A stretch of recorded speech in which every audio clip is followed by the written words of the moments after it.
আড়াল থেকেই মোহনা চক্রান্ত জানতে পেরেই শুভকে সাহায্য করলো আকাশ। হ্যাঁ বন্ধুরা, এমনটাই দেখতে পাবো আমরা গৃহপ্রবেশ ধারাবাহিকের আগামী পর্বগুলোতে। স্টেফেনি শুভকে তার নিজের বাড়িতে নিয়ে আসে আর বলে যে তোমার যতদিন খুশি তুমি এই বাড়িতেই থাকতে পারো। তখন শুভ বলে যে তুমি যে আমার কত উপকার করেছো তুমি নিজেও জানো না, তবে তোমাকে আরো একটা হেল্প করে দিতে হবে আমায়। স্টেফেনিও রাজি হয়ে যায়। শুভ তখন বলে মোহনার উপর তুমি নজর রাখবে, ও কি করছে কোথায় যাচ্ছে সবকিছু তুমি আমাকে জানাবে।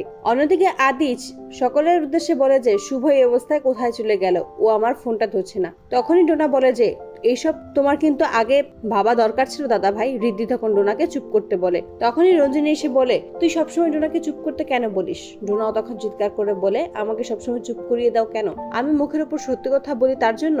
তখনই ঠাম্মি বলে তোমরা এখানে ঝগড়া কেন করছো, এখান থেকে এক্ষুনি বেরিয়ে যাও। সকলেই যখন বেরিয়ে যায় তখনই ঠাম্মি ভাবতে থাকে যে শুভর সাথে একবার কথা বলবে সে।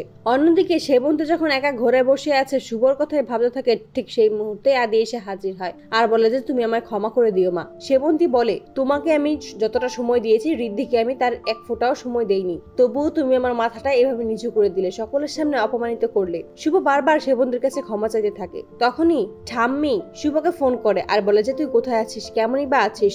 শুভ তখন সবকিছুই খুলে বলে। স্টেফেনি তাকে বাড়িতে নিয়ে এসেছে সবটাই। তখনই কেশবের কথা জিজ্ঞেস করলে এবং সকলের কথা জিজ্ঞেস করে শুভ। ঠাম্মি তখন বলে সকলেই খুব ভালো আছে, তুই যেই কাজ করতে গিয়েছিস সেটা করে খুব তাড়াতাড়ি আবার বাড়িতে ফিরে আয়। এই বাড়িটা আর আগের মতো নেই। আগে কেমন একজনের বিপদ হলে সকলে একত্রে মিলে কাজ করত, বিপদ থেকে উদ্ধার হতো, কিন্তু এখন আর সেটা নেই। এখন যেমন এই সংসারটায় ভাঙন ধরে গেছে। শুভ তখন বলে আমি তোমাকে কথা দিচ্ছি ঠাম্মি, রায় পরিবার আমি ভাঙতে দেব না। অন্যদিকে আকাশ মনে মনে ভাবে যে শুভর সাথে এরকম ব্যবহার করা তার উচিত হয়নি, তবে মোহনার কিছু হয়ে গেলেও সে কাউকেই ক্ষমা করবে না। মোহনা থেকে আকাশ জানতে পারে যে মোহনা ডক্টরের কাছে যাবে। মোহনাকে না জানিয়ে আকাশ সেখানে চলে আসে আর মোহনার সাথে কথা বলতে যাওয়ার আগেই শুনতে পায় মোহনা ডক্টরকে বলছে তুমি যেটা করেছো সেটা আমার জন্য খুবই উপকার হয়েছে, এই ঋণ আমি কখনো শোধ করতে পারবো না, তুমি তোমার পেমেন্ট পেয়ে যাবে। ডক্টর তখন বলে তুমি আমার পরিচিত, তাই তোমার এই কাজটা আমি করে দিতে পেরেছি।